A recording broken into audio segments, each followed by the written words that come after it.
I am so fucking limp. It's not even funny. Guys, I am the Lucid Dream, and I had to take a break from Chille from that last one.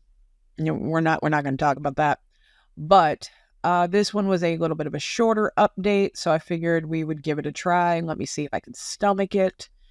It's only 15 minutes, so let's see what Mr. Decastro has to update us from the Clark County Detention Center this week. Hello, Team VLZ. This is Chille Decastro. Today is April 25th, 2024. I am an innocent man incarcerated at Clark County Detention Center. I am in the dungeon. The video of my wrongful arrest, the video of my wrongful persecution has been seen by millions of people.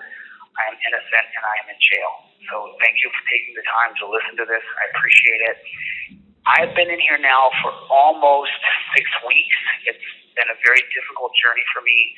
I'm a people person. I love people. I, for one, absolutely don't believe that he loves people, specifically because he treats anyone who does not give him his way like absolute garbage. That isn't loving people. That is loving yourself to a narcissistic degree and then taking your frustration on the fact you don't get your way out on the rest of humanity. First step is to admit it, Chille.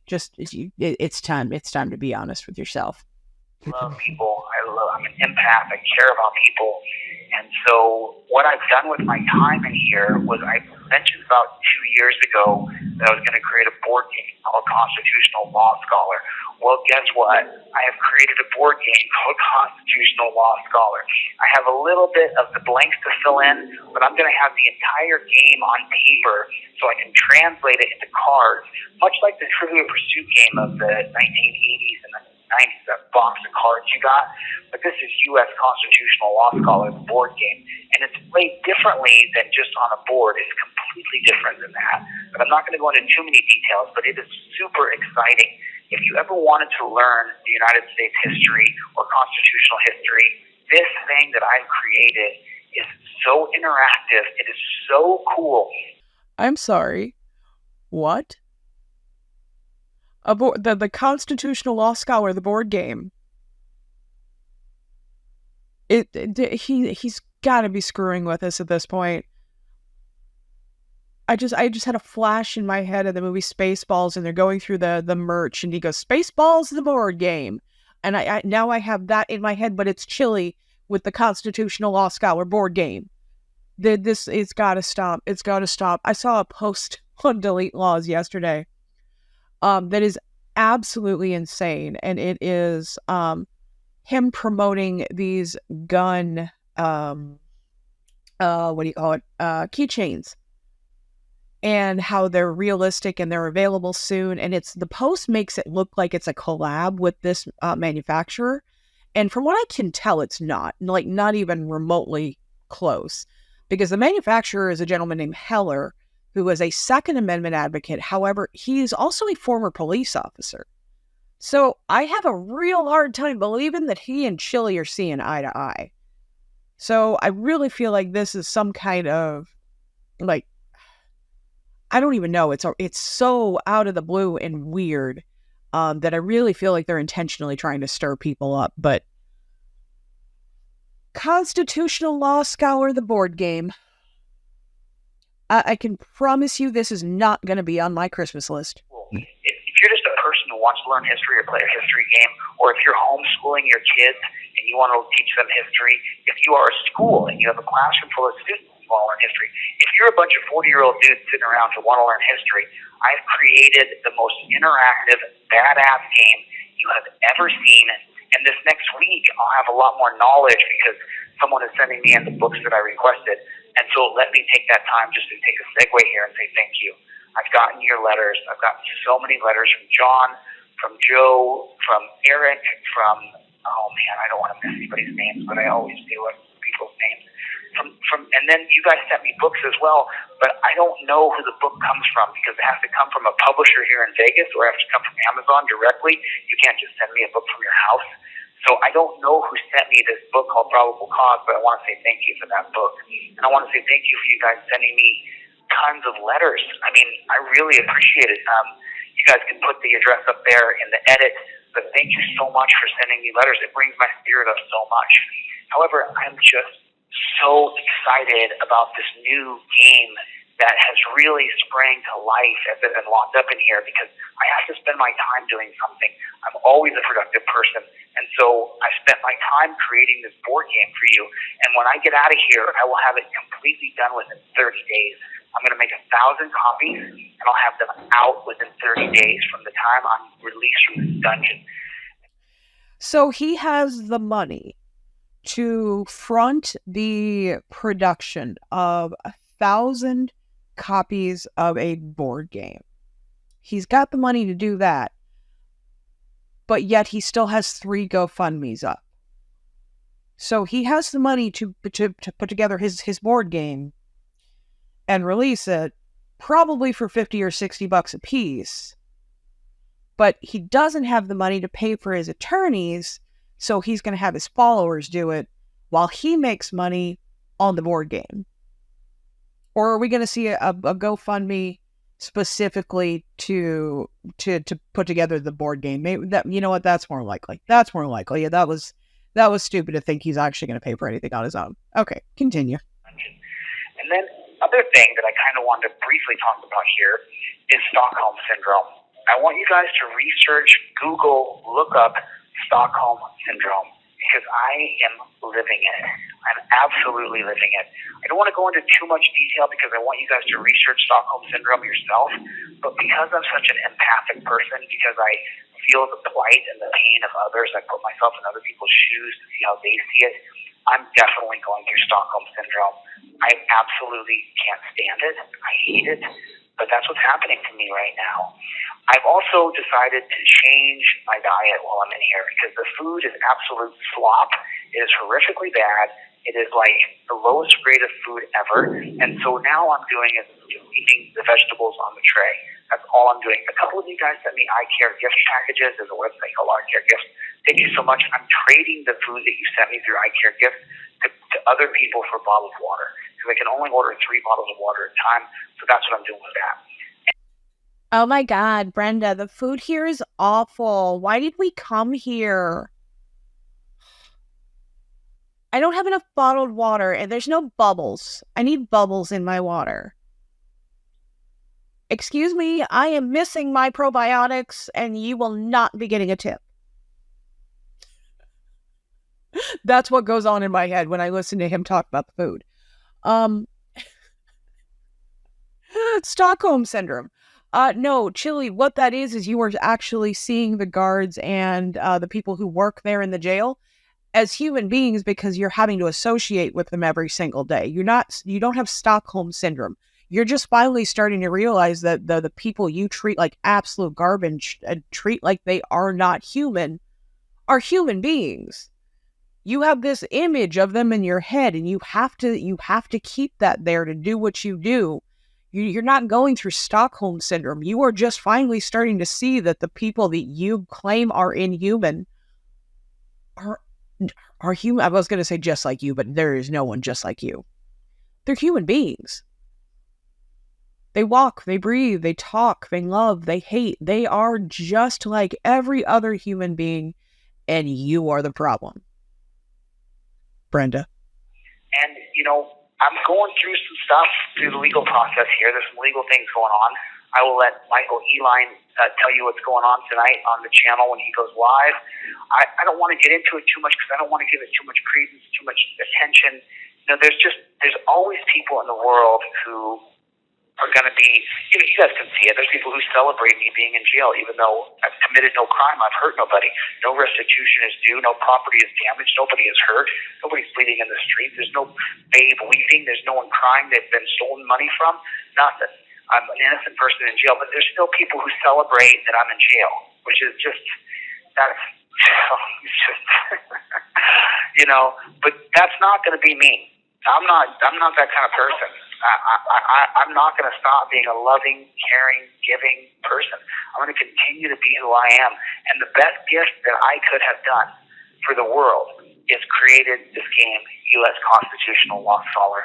When I go away and I'm on a graveyard somewhere and there's a headstone, they'll say, this man created U.S. constitutional law scholar of the game, because I think this is going to be one of my greatest contributions to society that I've ever done.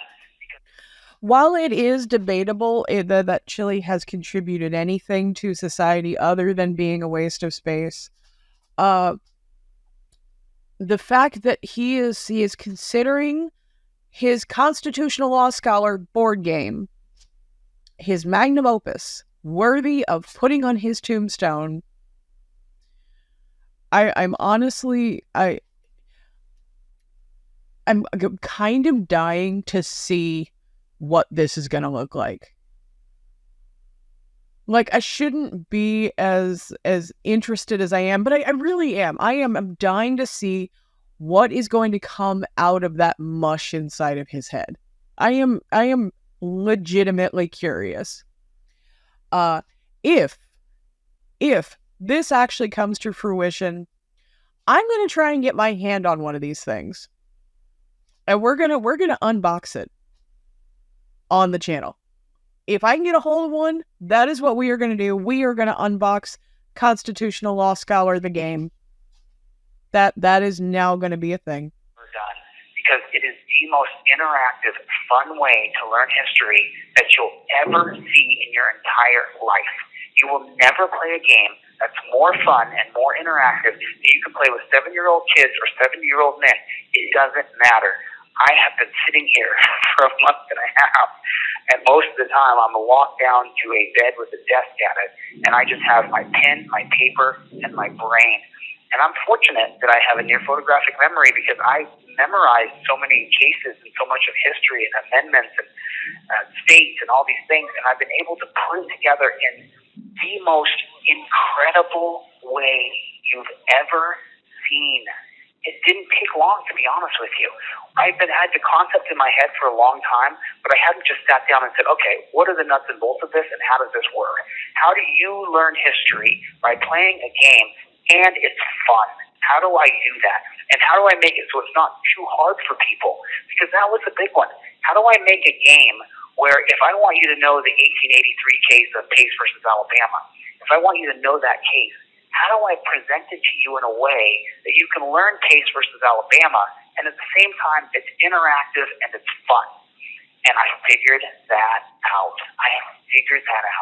And so I'm giving you my word, within 30 days of me being below, I got to live through this first. There's lots of people who leave this dungeon feet first. So I have to live through this first. It's very real, and it's very scary. But optimistically, if I can have some optimism here for a moment, someone put a ray of sunshine on my face, please, because I have not seen the sun since March 17th, 2024. Not one beam of sunlight has hit my face since that day. So that really makes it, I've only been here a month and a week. Regardless, I've created something that I think is going to stand the test of time, because Trivial Pursuit was created, I think, in the late 80s. And that game is obviously dated. Nothing against it. I love playing that game. But they had current affairs and they had science. Some of the science now has been debunked, and some of those current affairs they're just no longer relevant to us. That would be why there are many editions of Trivial Pursuit. Dumbass. Many editions of Trivial Pursuit, because they go back in and they update things. I've owned many editions of Trivial Pursuit.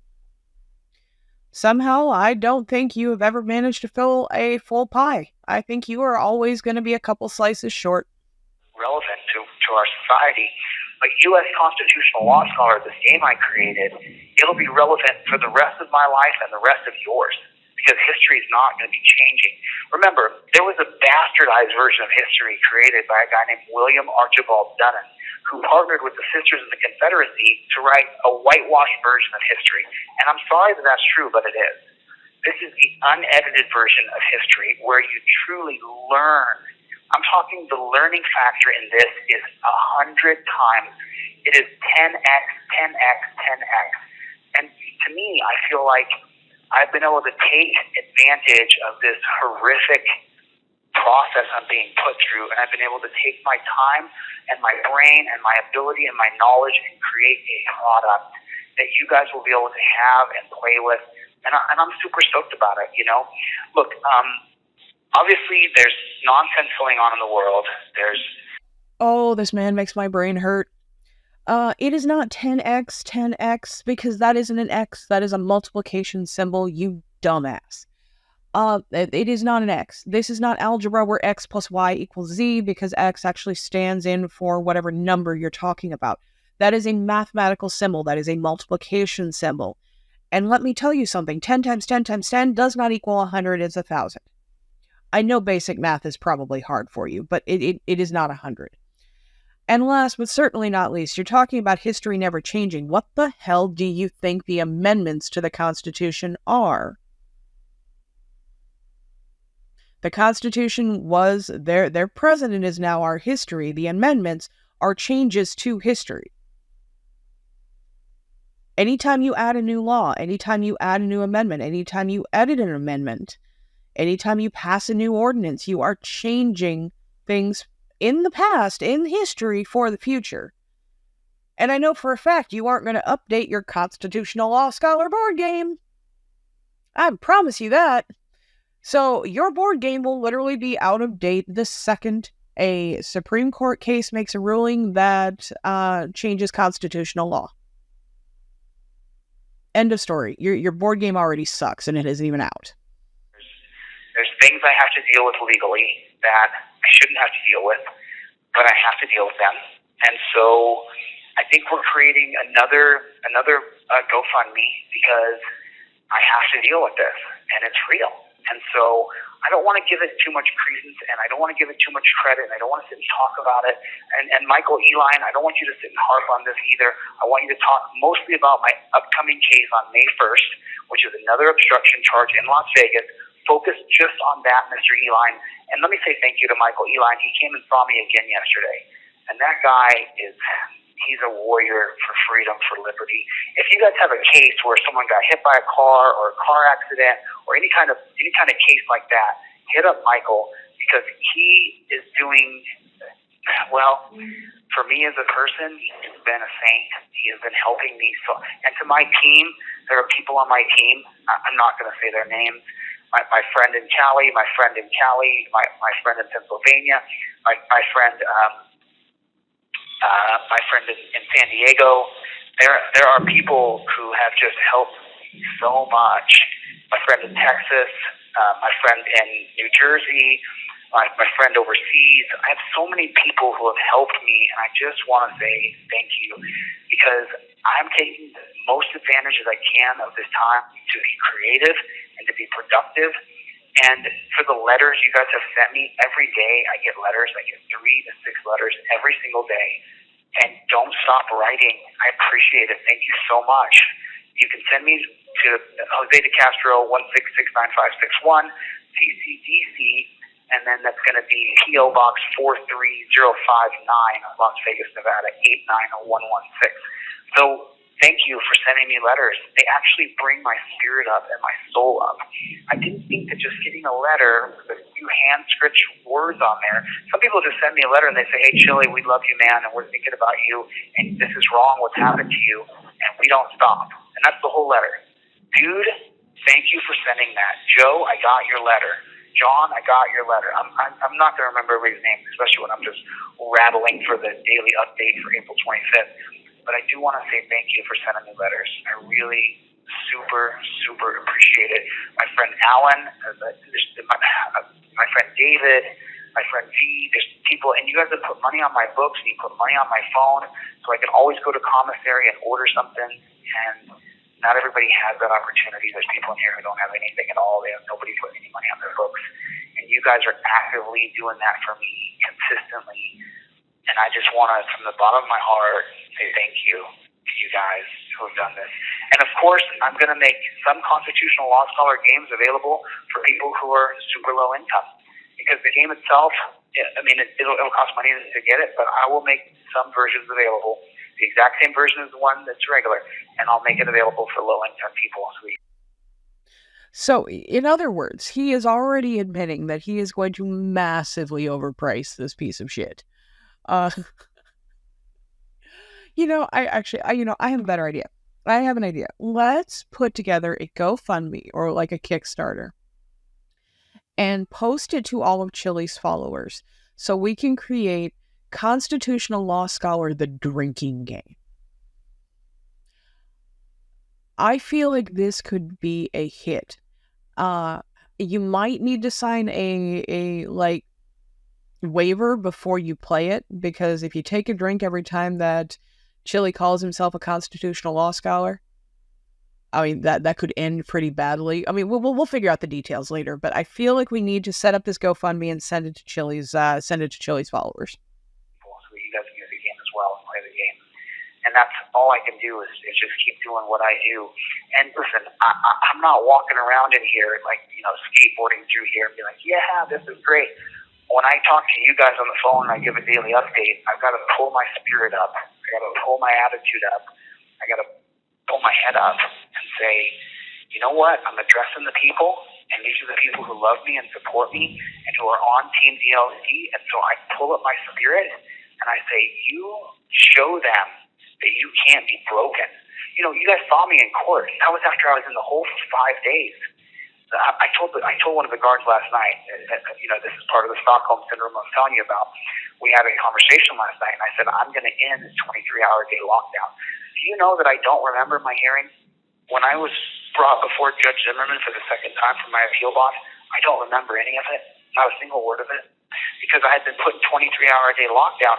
When they pulled me out of that lockdown after being in there for 5 days, I think I was crying before I even got halfway down the hallway, and I didn't even know why I was crying.